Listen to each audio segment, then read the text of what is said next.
당신은 평생 3명의 운명적인 여인을 만날 것입니다. 1947년 18세 청년 준성에게 한 도인이 던진 충격적인 예언. 그런데 77년이 지난 지금 95세가 된 할아버지는 손자에게 이렇게 고백합니다. 그 말이 정말로 맞았단다. 3명의 여인과의 만남. 각각 전혀 다른 운명을 맞이한 그들. 하지만 그 누구도 예상하지 못했던 것은 도인의 예언에 숨겨진 진짜 의미였습니다. 첫 번째 만남에서는 죽음이, 두 번째 만남에서는 절망이, 그리고 세 번째 만남에서는 운명이란 하늘이 정하는 게 아니다. 사람을 통해 이루어지는 것이지. 도인의 마지막 말에 담긴 비밀은 무엇일까요? 그리고 준성의 인생을 완전히 바꾼 새 여인의 진짜 정체는? 지금부터 여러분께 들려드리는 것은 한 남자의 77년 인생에 숨겨진 놀라운 진실입니다. 1초밖에 걸리지 않는 구독과 좋아요 눌러주시면 이야기가 더 재미있으실 거예요. 그럼 지금부터 시작합니다. 2024년 겨울, 부산 해운대의 한 아파트에서 95세 최준성 할아버지는 손자와 마주 앉아 있었습니다. 손자가 숙제를 하다 말고 물었습니다. 할아버지, 인생에서 가장 기억에 남는 사람이 누구예요? 준성은 잠시 침묵했습니다. 그의 주름진 손이 책상 서랍을 천천히 열었죠. 안에서 낡은 사진 3장을 꺼내며 깊은 한숨을 내쉬었습니다. 내 운명을 바꾼 새 여자가 있단다. 그때는 믿지 않았지만 지금 생각해보니 그 도인의 말이 맞았어. 손자는 고개를 갸웃거리며 할아버지의 말을 듣고 있었습니다. 준성은 첫 번째 사진을 들여다보며 77년 전으로 시간을 거슬러 올라갔죠.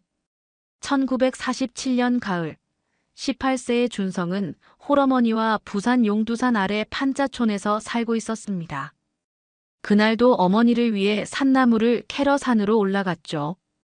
가난한 살림에 쌀 한 톨이라도 아껴야 했던 시절이었습니다. 어머니는 몸이 약해지셔서 일을 할 수 없었고 준성이 가장 역할을 해야 했습니다. 산길을 걷다 보니 어느새 해가 저물고 길을 잃게 되었습니다. 익숙하던 길인데도 어둠 속에서는 모든 것이 달라 보였죠. 어둠이 내리기 시작할 무렵 준성은 작은 암자를 발견했습니다. 안에서는 회색 승복을 입은 노인이 촛불을 켜고 앉아 있었죠. 준성이 조심스럽게 문을 두드리자 도인이 고개를 들었습니다. 도인의 눈빛은 맑고 깊었습니다. 마치 모든 것을 꿰뚫어보는 듯한 느낌이었죠. 길을 잃으셨습니까? 준성은 공손히 인사를 드리며 사정을 말했습니다. 도인은 고개를 끄덕이며 자리를 권했죠. 밤새 머물러도 좋다고 했습니다. 준성은 감사하다며 바닥에 앉았습니다. 암자 안은 따뜻했고 은은한 향 냄새가 났습니다. 도인은 준성의 얼굴을 유심히 바라보더니 갑자기 입을 열었습니다. 그의 목소리는 낮고 울림이 있었죠. 당신의 운명을 좌우할 여인이 3사람 있습니다. 준성은 당황했습니다. 갑작스러운 말에 어떻게 대답해야 할지 몰랐죠. 도인은 계속해서 말했습니다. 첫 번째 여인은 당신이 죽을 때 살릴 것입니다. 두 번째 여인은 당신을 살리되 당신으로 인해 죽을 것입니다. 세 번째 여인은 당신을 살리고 또 더 많은 사람을 살릴 것입니다. 준성은 이상한 기분이 들었습니다. 무슨 소리인지 이해할 수 없었지만 도인의 눈빛이 너무나 진지했죠. 준성은 고개를 끄덕이며 말씀을 들었습니다. 도인의 말 한마디 한마디가 마음속 깊이 박혀 들어가는 것 같았습니다. 기억하십시오. 운명이란 사람을 통해 이루어지는 것이지 하늘이 정하는 게 아닙니다. 도인은 또 다른 말을 덧붙였습니다. 사랑하는 마음이 운명을 만들어갑니다. 그 여인들을 만날 때 당신은 알게 될 것입니다. 준성은 가슴이 두근거렸습니다. 왜 이런 말씀을 하시는지 알 수 없었지만 분명히 중요한 의미가 있을 것이라는 생각이 들었죠. 다음 날 아침 준성이 눈을 뜨니 도인은 이미 사라진 후였습니다. 암자 안에는 아무도 없었죠. 마치 꿈이었던 것처럼 느껴졌지만 도인의 말은 준성의 마음속 깊이 새겨져 있었습니다. 준성은 어리둥절한 마음으로 집으로 향했습니다.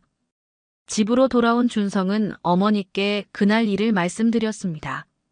어머니는 웃으며 미신이라고 하셨지만 준성은 왠지 그 말을 잊을 수 없었습니다.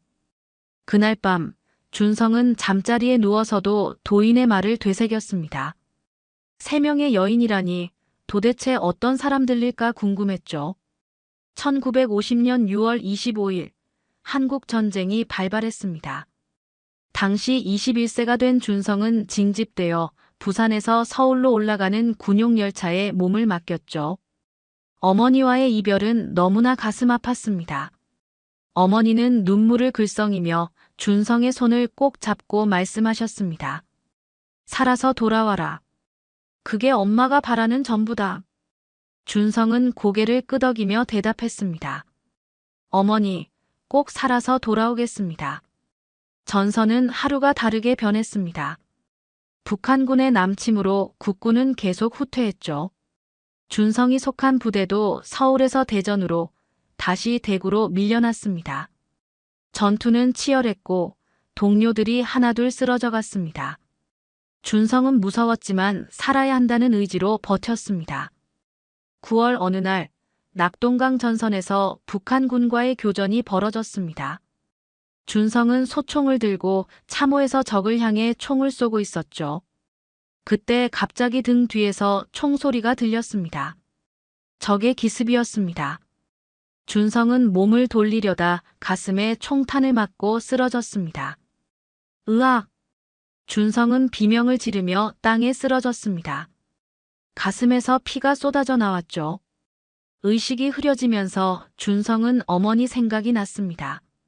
이렇게 죽으면 안 되는데, 어머니께 약속을 지키지 못하는데, 그런 생각들이 머릿속을 스쳤습니다. 동료들이 준성을 들것에 실어 후방의 야전병원으로 급히 이송했습니다.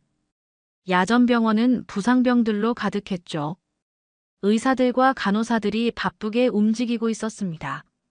준성은 수술대에 올려졌지만 의식을 잃었습니다. 수술이 끝난 후 준성은 병동 침대에 누워 있었습니다. 몸을 움직일 수도 없었고 호흡도 가쁘게 몰아쉬었죠. 총탄이 폐를 스쳤다고 했습니다. 의사는 말했습니다. 생명은 건졌지만 회복이 쉽지 않을 것입니다. 감염에 주의해야 합니다. 그때 준성의 침대 옆에 한 젊은 간호사가 다가왔습니다. 김연주였죠. 연주는 부산 적십자 간호학교에서 실습을 나온 20세 학생이었습니다. 조용하고 차분한 성격이지만 환자를 돌보는 일에는 누구보다 성실했습니다. 안녕하세요. 저는 간호사 김연주입니다. 앞으로 제가 돌봐드릴게요. 연주의 목소리는 따뜻했습니다. 준성은 고개를 살짝 끄덕였죠. 말을 하기도 힘들었지만 연주의 존재가 위안이 되었습니다. 연주는 매일 준성의 곁에서 간병을 했습니다. 상처를 소독하고 약을 발라주고 체온을 재고 링거를 교체했죠. 준성이 열이 날 때면 밤새 지켜보며 물수건으로 이마를 식혀주었습니다. 많이 아프시죠? 조금만 참으세요. 금방 나아질 거예요. 연주는 항상 격려의 말을 건넸습니다. 준성은 연주의 정성스러운 간병 덕분에 조금씩 회복되기 시작했습니다. 일주일이 지나자 겨우 말을 할 수 있게 되었죠. 간호사님, 정말 고맙습니다. 아니에요. 제가 해야 할 일일 뿐입니다. 연주는 환한 미소를 지었습니다. 그 미소를 보며 준성은 마음이 따뜻해졌습니다. 전쟁의 참혹함 속에서도 이런 따뜻한 사람이 있다는 것이 신기했죠. 하지만 야전병원에는 위험이 도사리고 있었습니다. 장티푸스와 이질 같은 전염병이 돌고 있었죠. 의료진들도 감염 위험에 노출되어 있었습니다. 연주도 예외는 아니었습니다. 어느 날 준성의 상태가 갑자기 악화되었습니다. 출혈이 심해지고 혈압이 떨어졌죠. 의사는 수혈이 필요하다고 했습니다. 하지만 혈액이 부족한 상황이었습니다. 그때 연주가 나섰습니다. 제가 수혈해 드릴게요. 혈액형이 같습니다. 연주 씨, 위험합니다. 지금 연주 씨 몸 상태도 좋지 않은데. 의사가 만류했지만 연주는 고집했습니다. 괜찮습니다. 환자를 살리는 게 우선이죠. 연주는 자신의 피를 준성에게 수혈해 주었습니다. 준성은 다시 생명을 되찾았죠. 하지만 연주는 그 이후로 몸이 약해지기 시작했습니다. 연주는 수혈 후 며칠 동안 계속 근무했습니다. 다른 환자들도 돌봐야 했기 때문이었죠. 하지만 그녀의 얼굴은 점점 창백해져 갔습니다. 준성은 침대에서 그런 연주를 바라보며 마음이 아팠습니다. 간호사님, 괜찮으세요? 얼굴이 너무 하얗게 되셨는데. 괜찮아요. 조금 피곤할 뿐입니다. 연주는 억지로 미소를 지었지만 준성은 알 수 있었습니다. 연주가 자신 때문에 몸이 상했다는 것을 말이죠.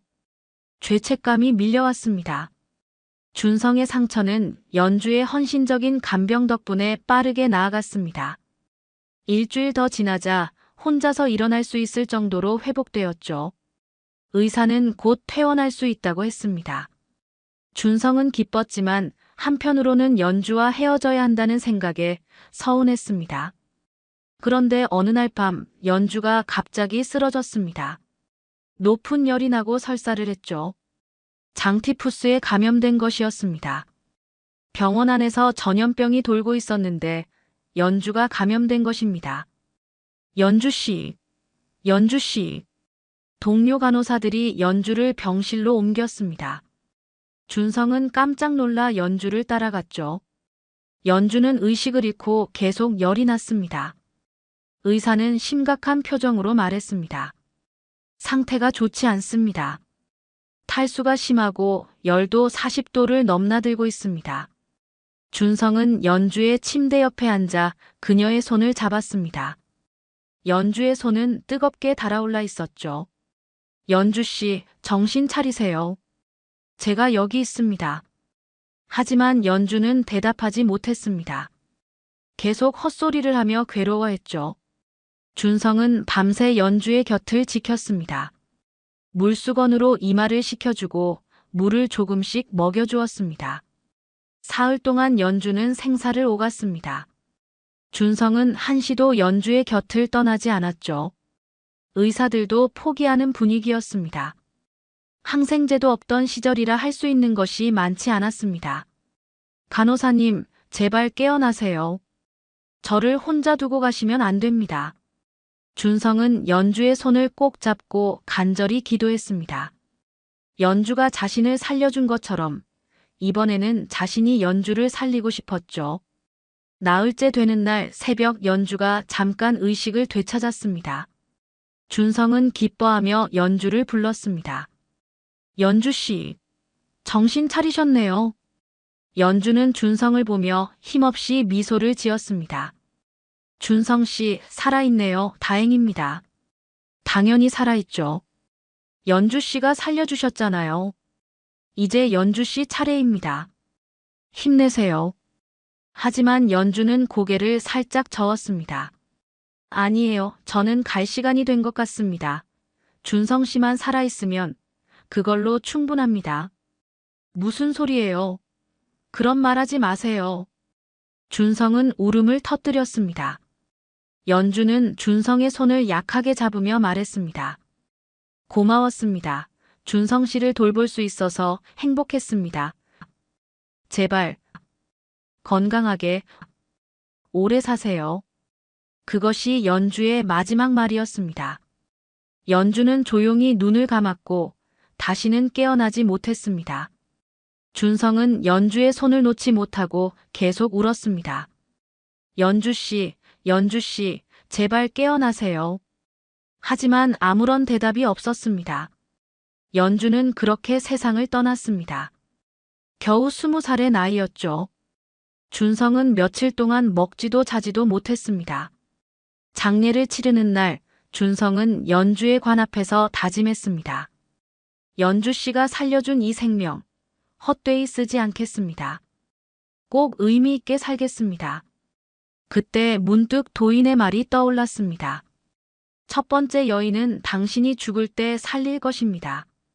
연주가 바로 그 첫 번째 여인이었던 것입니다. 준성은 소름이 돋았습니다.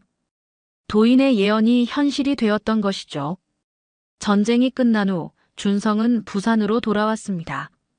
어머니는 아들이 살아 돌아온 것만으로도 기뻐하셨지만 준성의 마음속에는 연주에 대한 그리움과 죄책감이 자리 잡고 있었습니다.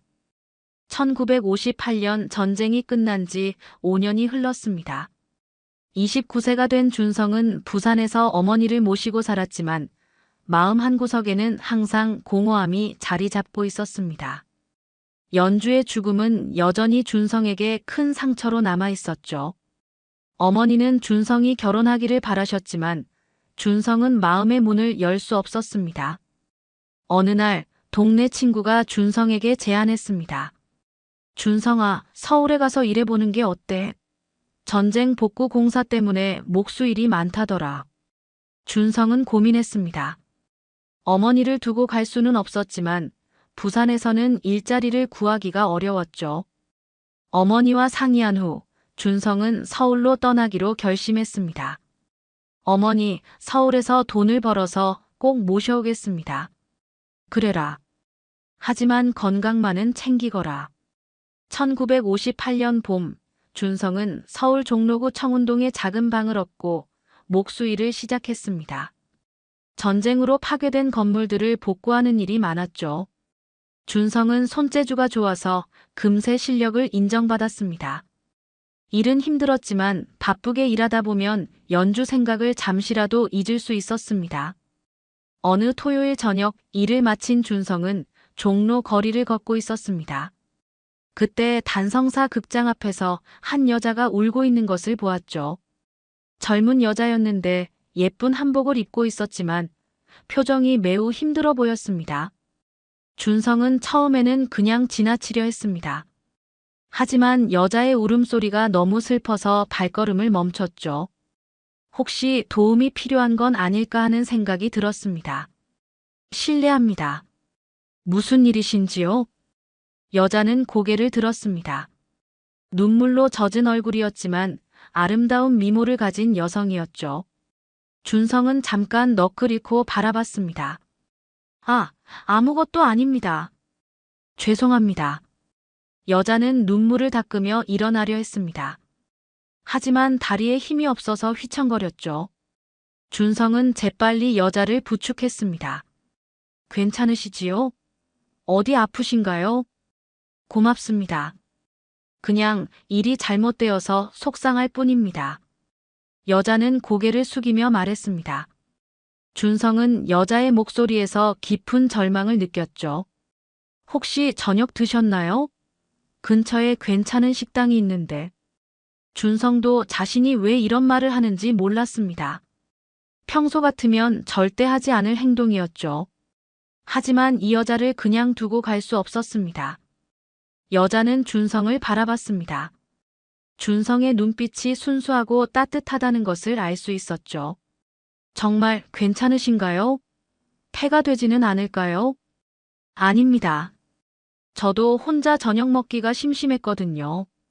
준성은 여자와 함께 근처 작은 국밥집으로 갔습니다. 둘이 마주 앉아서 밥을 먹으며 이야기를 나눴죠. 저는 최준성이라고 합니다. 목수 일을 하고 있습니다. 저는 오미자입니다. 배우를 꿈꾸고 있습니다. 미자는 쑥스럽게 말했습니다. 준성은 배우라는 말에 놀랐죠. 실제로 보는 배우는 처음이었습니다. 배우시라고요? 정말 대단하시네요. 아직 배우는 아니고요. 극단에서 연습생으로 있는데 오늘 오디션에서 떨어졌습니다. 미자는 씁쓸하게 웃었습니다. 준성은 그제서야 미자가 왜 울고 있었는지 알 수 있었죠.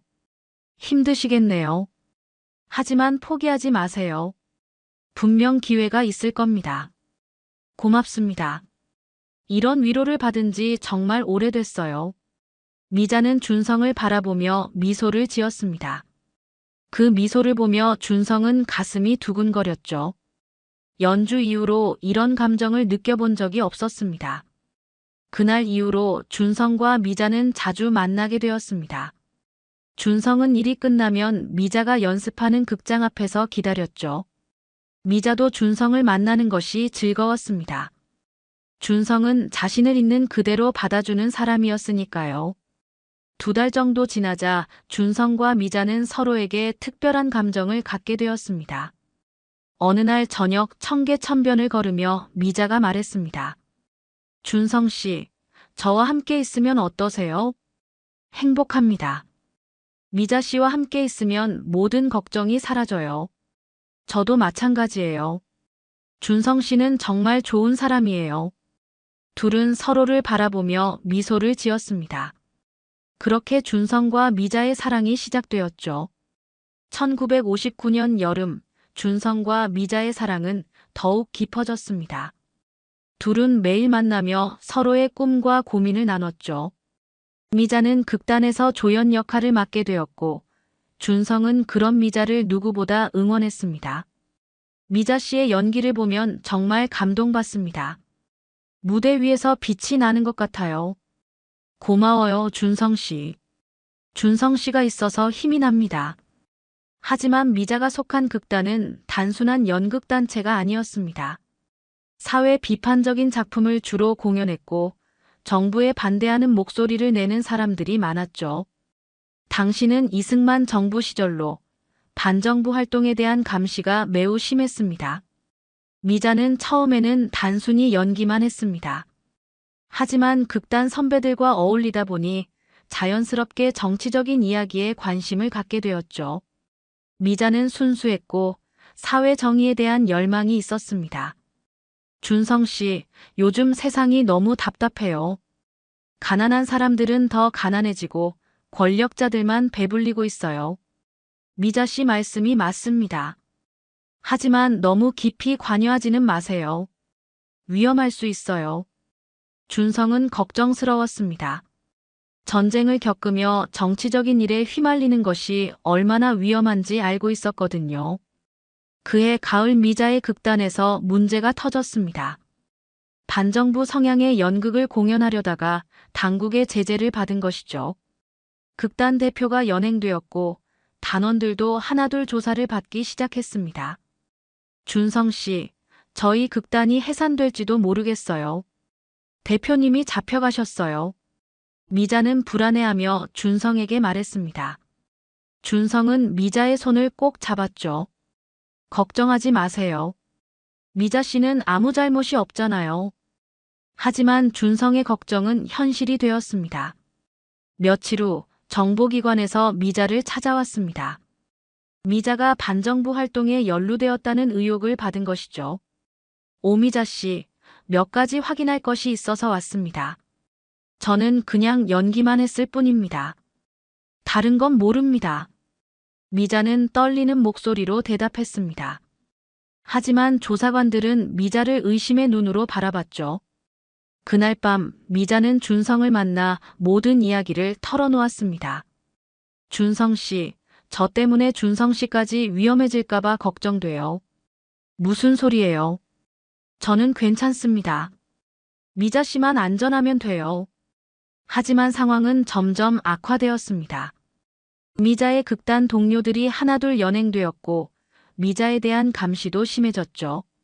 미자는 매일 불안에 떨며 지냈습니다. 12월 어느 추운 밤 미자가 급히 준성을 찾아왔습니다. 얼굴이 창백했고 손이 심하게 떨리고 있었죠. 준성 씨, 큰일 났어요. 저희를 잡으러 온대요. 지금 당장 피해야 해요. 무슨 일인가요? 극단에서 비밀 모임을 했다는 이유로 모두 연행한대요. 저도 명단에 있어요. 준성은 당황했습니다. 하지만 미자를 보호해야 한다는 생각밖에 들지 않았죠. 일단 제 방으로 피하세요.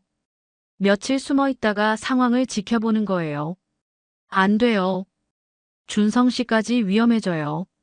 상관없습니다. 미자 씨가 안전한 게 우선입니다. 준성은 미자를 자신의 방으로 데려갔습니다. 미자는 사흘 동안 준성의 방에 숨어 있었죠. 준성은 미자를 위해 음식을 가져다 주고 밖의 상황을 살펴봤습니다. 하지만 넷째 날 새벽 정보기관 요원들이 준성의 방을 급습했습니다. 누군가 신고했던 것이죠. 손들어. 꼼짝 마. 요원들이 문을 부수고 들어왔습니다. 준성과 미자는 깜짝 놀라 일어났죠. 오미자, 너를 찾고 있었다. 저는 아무것도 하지 않았어요. 미자는 절규했습니다. 하지만 요원들은 들으려 하지 않았죠. 너 이 여자를 숨겨준 거지. 요원이 준성을 향해 물었습니다. 준성은 고개를 끄덕였죠. 네, 제가 숨겨줬습니다. 하지만 미자 씨는 잘못이 없습니다. 둘 다 연행한다. 그때 미자가 갑자기 소리쳤습니다. 이 사람은 관계없어요. 제가 강제로 숨어 들어온 거예요. 미자 씨, 그런 말 하지 마세요. 미자는 준성을 보며 눈물을 흘렸습니다. 준성을 지키려는 마지막 노력이었죠. 결국 미자만 연행되었습니다. 준성은 미자가 끌려가는 모습을 바라보며 주먹을 꽉 쥐었습니다. 아무것도 할 수 없는 자신이 원망스러웠죠. 미자가 연행된 후 준성은 매일 구치소 앞을 맴돌았습니다. 면회를 신청했지만 번번이 거절당했죠. 일주일이 지나도 소식이 없었습니다. 준성은 불안과 걱정으로 잠을 이룰 수 없었습니다. 미자 씨는 괜찮을까? 제대로 먹고 있을까? 준성은 혼자 중얼거리며 구치소 담벼락을 바라봤습니다. 높은 벽 너머로는 아무것도 보이지 않았죠. 준성은 매일 같은 자리에서 기다렸습니다. 10일째 되는 날 드디어 면회 허가가 났습니다. 준성은 기쁜 마음으로 면회실로 들어갔죠. 하지만 미자를 본 순간 준성은 충격을 받았습니다. 미자의 얼굴은 살이 빠져 있었고 눈가에 멍이 들어 있었습니다. 미자 씨, 어떻게 된 거예요? 준성 씨, 와주셔서 고마워요. 미자는 힘없이 미소를 지었습니다. 목소리도 많이 약해져 있었죠. 준성은 유리창 너머로 미자의 손에 댄 자신의 손이 떨리는 것을 느꼈습니다. 많이 아프세요? 제대로 치료받고 있어요? 괜찮아요. 걱정하지 마세요. 미자는 애써 밝게 말했지만 준성은 알 수 있었습니다. 미자가 고문을 받고 있다는 것을 말이죠. 미자 씨, 제가 뭔가 할 수 있는 일이 없을까요? 변호사라도 구해드릴게요. 아니에요. 괜히 준성 씨까지 휘말리면 안 돼요. 저 혼자 감당할 수 있어요. 미자는 고개를 저었습니다. 그런 미자를 보며 준성은 눈물이 났죠. 미자 씨, 제발 버티세요. 저도 무슨 방법이든 찾아볼게요. 준성 씨, 저 때문에 고생하지 마세요. 그냥 저를 잊고 사세요. 무슨 소리예요? 그런 말 하지 마세요. 면회 시간이 끝나자 미자는 준성을 향해 손을 흔들었습니다. 그것이 준성이 본 미자의 마지막 모습이었죠. 그 다음 면회는 허가되지 않았습니다. 준성은 매일 구치소 앞에서 기다렸지만 미자를 만날 수 없었습니다. 일주일, 2주일이 지나도 소식이 없었죠. 한 달 후 준성에게 충격적인 소식이 전해졌습니다. 미자가 구치소에서 사망했다는 것이었습니다. 공식적으로는 급성 폐렴으로 발표되었지만 모두가 알고 있었습니다. 고문으로 인한 죽음이라는 것을 말이죠. 그럴 리가 없어요. 준성은 믿을 수 없다며 소리쳤습니다. 하지만 현실이었습니다. 26살의 미자가 세상을 떠난 것이죠. 장례는 조용히 치러졌습니다. 미자의 가족들과 몇몇 친구들만 참석했죠. 준성은 관 앞에서 무릎을 꿇고 울었습니다. 미자 씨, 제가 지켜드리지 못해서 죄송합니다. 제가 잘못했습니다. 준성은 자신을 원망했습니다. 미자를 숨겨준 것이 오히려 화를 키웠다고 생각했죠. 자신 때문에 미자가 죽었다는 죄책감이 밀려왔습니다. 그때 다시 도인의 말이 떠올랐습니다. 두 번째 여인은 당신을 살리되 당신으로 인해 죽을 것입니다. 미자가 바로 그 두 번째 여인이었던 것입니다. 미자는 준성을 지키려다 죽음을 맞았죠. 도인의 말이 또 맞았구나. 준성은 소름이 돋았습니다. 도인의 예언이 두 번째로 실현된 것이었죠. 미자의 죽음 후 준성은 완전히 무너졌습니다. 일도 할 수 없었고 밥도 제대로 먹지 못했습니다. 매일 술만 마시며 지냈죠. 연주에 이어 미자까지 잃은 상실감은 견딜 수 없었습니다. 내가 만나는 여자는 다 불행해지는구나. 내가 저주받은 인간인가.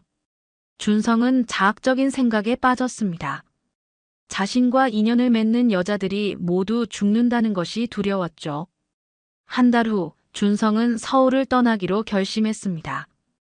이곳에는 미자의 추억만 남아 있었고 더 이상 견딜 수 없었죠.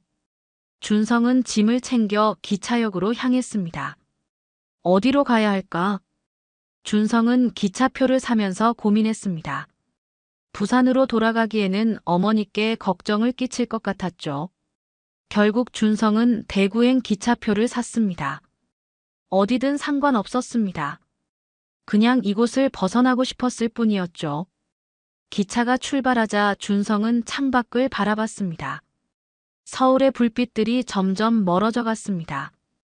그와 함께 미자와의 추억도 멀어져 가는 것 같았죠. 미자 씨, 정말 죄송합니다. 제가 지켜드리지 못해서. 준성은 창에 기대어 혼자 중얼거렸습니다. 눈물이 흘러내렸지만 닦지 않았죠. 그렇게 준성의 방랑 생활이 시작되었습니다. 대구에 도착한 준성은 근처 절에서 머물기로 했습니다. 세상과 등지고 살고 싶었거든요. 스님들은 준성을 따뜻하게 맞아주었습니다. 시주님, 무슨 일로 이곳에 오셨는지요? 그냥 마음을 정리하고 싶어서 왔습니다. 준성은 절에서 자비를 도우며 몇 달을 지냈습니다. 하지만 마음의 상처는 쉽게 아물지 않았죠. 도인의 세 번째 예언에 대한 두려움도 컸습니다. 또 다른 여자를 만나면 어떻게 될까 하는 걱정이 끊이지 않았습니다. 1965년 봄, 준성은 절에서의 생활을 정리하고 다시 서울로 올라왔습니다. 6년간의 방랑 생활을 끝내고 새로운 시작을 하기로 결심한 것이죠. 36세가 된 준성은 성북동에 작은 목공방을 차렸습니다. 조용한 동네였고 마음을 다스리기에 좋은 곳이었습니다. 목공방에서는 주로 생활용품과 가구를 만들었습니다. 준성의 솜씨는 여전히 뛰어났고 동네 사람들 사이에서 입소문이 났죠. 하지만 준성은 여전히 사람들과 깊은 관계를 맺는 것을 피했습니다. 연주와 미자의 죽음이 트라우마로 남아 있었거든요. 어느 날 오후 목공방 문을 두드리는 소리가 들렸습니다. 준성이 문을 열어보니 20대 후반의 여성이 서 있었죠. 단정한 옷차림에 진지한 표정을 한 여성이었습니다. 안녕하세요. 저는 근처 고아원에서 일하는 이정인이라고 합니다. 아, 안녕하세요. 무슨 일로 오셨는지요? 준성은 공손하게 인사했습니다. 정인은 차분한 목소리로 말했죠. 아이들을 위한 장난감을 부탁드리고 싶어서 왔습니다. 나무로 만든 블록이나 퍼즐 같은 것들 말입니다. 고아원이라고 하셨나요? 네, 여기서 걸어서 10분 거리에 있습니다. 아이들이 20명 정도 있는데 장난감이 부족해서 고민이었습니다. 정인의 말을 들으며 준성은 마음이 움직였습니다. 아이들을 위한 일이라니 거절할 수 없었죠. 물론입니다. 어떤 것들이 필요한지 자세히 말씀해 주세요. 정인은 기뻐하며 준성에게 설명했습니다. 아이들의 연령대와 필요한 장난감들에 대해 상세하게 이야기했죠. 준성은 정인의 말을 들으며 감동받았습니다. 정인이 아이들을 얼마나 사랑하는지 느낄 수 있었거든요. 일주일 정도 시간을 주시면 만들어 드릴 수 있습니다. 정말 고맙습니다. 그런데 비용은 얼마나 될까요? 정인은 조심스럽게 물었습니다. 고아원 형편이 넉넉하지 않다는 것을 준성도 알 수 있었죠. 비용은 받지 않겠습니다. 아이들을 위한 일인데 무슨 돈을 받겠습니까? 그러면 안 됩니다. 일한 만큼은 받으셔야죠. 괜찮습니다. 대신 가끔 고아원에 가서 아이들을 볼 수 있다면 그것으로 충분합니다. 준성의 말에 정희는 깊이 고개를 숙였습니다. 정말 감사합니다. 아이들이 얼마나 기뻐할지 모르겠어요. 일주일 후 준성은 정성스럽게 만든 장난감들을 들고 고아원을 방문했습니다. 작은 2층 건물이었지만 아이들의 웃음소리가 가득했죠. 정인이 준성을 반갑게 맞았습니다. 어서 오세요. 아이들이 얼마나 기다렸는지 몰라요. 준성이 장난감들을 내놓자 아이들이 몰려들었습니다. 5살부터 15살까지 다양한 연령의 아이들이었죠. 와, 이게 뭐예요? 블록이다. 진짜 블록이야. 아이들의 환한 웃음을 보며 준성은 마음이 따뜻해졌습니다. 오랫동안 잊고 있던 행복감이었죠. 아저씨가 만들어주신 거란다. 고맙다고 인사해야지. 정인의 말에 아이들이 일제히 인사했습니다. 고맙습니다, 아저씨. 그날 이후로 준성은 종종 고아원을 방문했습니다. 부서진 가구를 고치거나 새로운 장난감을 만들어 주었죠. 정인과도 자연스럽게 가까워졌습니다. 정인은 교직을 포기하고 고아원에서 일하는 여성이었습니다. 부모 없는 아이들을 돌보는 것이 자신의 사명이라고 생각했죠. 준성은 그런 정인의 마음가짐에 감동받았습니다. 정인 씨는 정말 대단하십니다. 이 아이들을 위해 모든 것을 바치시는군요. 아이들이 제게 더 많은 것을 줍니다. 이 아이들 덕분에 제가 살아가는 이유를 찾았어요. 정인의 말을 들으며 준성은 자신도 변화하고 있음을 느꼈습니다. 연주와 미자의 죽음으로 닫혀있던 마음이 조금씩 열리고 있었죠. 1967년 겨울, 끔찍한 일이 일어났습니다. 한밤중에 고아원에 화재가 발생한 것이죠. 낡은 전선에서 불이 시작되어 순식간에 번졌습니다. 준성은 집에서 자고 있다가 사이렌 소리에 깨어났습니다. 불이야. 고아원에 불이 났어. 준성은 급히 옷을 입고 고아원으로 달려갔습니다. 이미 소방차가 와 있었지만 불길은 걷잡을 수 없이 번지고 있었죠. 아이들은 어떻게 됐어요? 준성이 급하게 물었습니다. 정인이 눈물을 흘리며 대답했죠. 대부분 구했는데 2층에 아직 3명이 남아 있어요. 계단이 무너져서 올라갈 수가 없어요. 준성은 주저하지 않고 타오르는 건물 안으로 뛰어들었습니다. 연기가 자욱해서 앞이 보이지 않았지만 아이들의 울음소리를 따라 올라갔죠. 여기 있어요. 도와주세요. 준성은 아이들을 발견하고 하나씩 안고 창문으로 피했습니다. 마지막 아이를 구하려 할 때 정인도 건물 안으로 들어왔습니다. 정인 씨, 위험해요. 하지만 정인은 막내 아이를 구하기 위해 불길 속으로 들어갔습니다. 그 순간 천장이 무너져 내렸고 정인은 얼굴에 화상을 입었죠. 준성은 정인과 마지막 아이를 함께 구해냈습니다. 둘 다 병원으로 급히 이송되었죠. 병원에서 눈을 뜬 준성은 옆 침대에 누워있는 정인을 보았습니다. 정인의 왼쪽 얼굴에는 붕대가 감겨 있었죠. 준성은 가슴이 아팠습니다. 정인이 자신처럼 상처를 입게 된 것이 미안했습니다. 정인 씨, 괜찮으세요? 정인은 고개를 돌려 준성을 바라봤습니다. 상처 입지 않은 오른쪽 얼굴에는 여전히 따뜻한 미소가 있었죠. 준성 씨야말로 괜찮으세요? 아이들을 구하느라 고생 많으셨어요. 아이들은 모두 안전한가요? 네, 모두 무사합니다. 준성 씨 덕분이에요. 정인의 말을 듣고 준성은 안도했습니다. 하지만 고아원이 전소되었다는 소식에 마음이 무거웠죠. 고아원은 어떻게 하실 건가요? 다시 지어야죠. 아이들이 갈 곳이 없으니까요. 정인은 의연하게 말했습니다.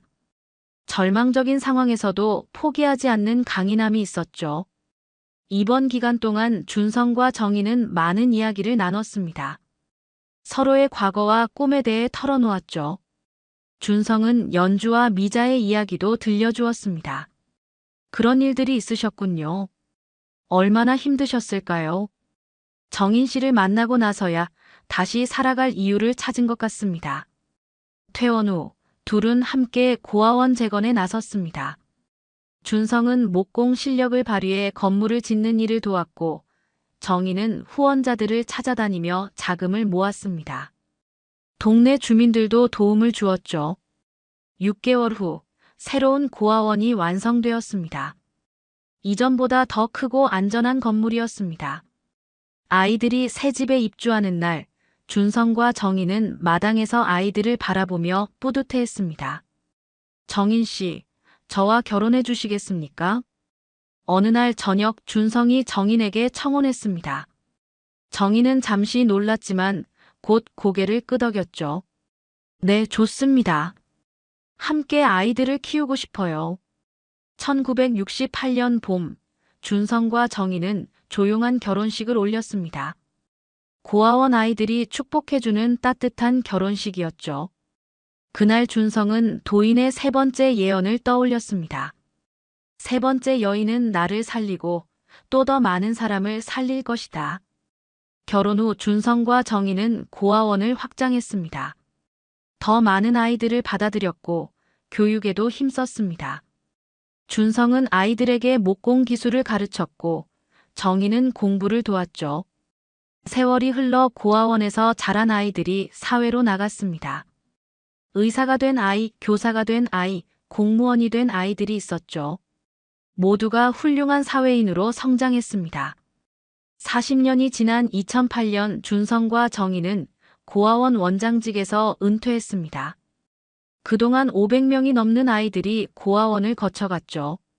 많은 아이들이 성공한 인생을 살았고 사회에 기여하는 사람들이 되었습니다. 정인은 2015년에 세상을 떠났습니다. 87세까지 아이들을 돌보며 살았죠. 장례식에는 고아원에서 자란 수많은 사람들이 참석했습니다. 모두가 정인을 어머니처럼 그리워했죠. 2024년 겨울 95세가 된 준성은 손자에게 이야기를 마쳤습니다. 그래서 할아버지는 그 도인의 말이 모두 맞았다는 걸 깨달았단다. 손자는 감동받은 표정으로 물었습니다. 할머니가 바로 세 번째 분이셨군요. 그렇단다. 너희 할머니는 나를 살렸을 뿐만 아니라 수많은 아이들을 살렸지. 그 아이들이 또 다른 사람들을 도우며 살고 있어. 준성은 벽에 걸린 사진들을 바라봤습니다. 연주, 미자, 정인의 사진이 나란히 걸려 있었죠. 세 분 모두 할아버지에게 소중한 분들이셨군요. 맞다, 그분들 덕분에 내가 지금의 내가 될 수 있었어. 사랑한다는 것, 누군가를 위해 산다는 것이 얼마나 소중한지 깨달았단다. 준성은 손자의 머리를 쓰다듬으며 말했습니다. 너도 언제가 운명적인 사람을 만나게 될 거야. 그때 기억해라. 진정한 사랑은 서로를 살리는 거라는 걸 말이다. 네, 할아버지. 잊지 않을게요. 그날 밤 준성은 창가에 앉아 별을 바라봤습니다. 어디선가 도인의 목소리가 들리는 것 같았죠. 운명이란 사람을 통해 이루어지는 것이지 하늘이 정하는 게 아니다. 준성은 고개를 끄덕였습니다. 77년 전 그 말의 진정한 의미를 이제야 완전히 이해할 수 있었습니다. 인생은 혼자 사는 것이 아니라 사랑하는 사람들과 함께 만들어가는 것이라는 걸 말입니다.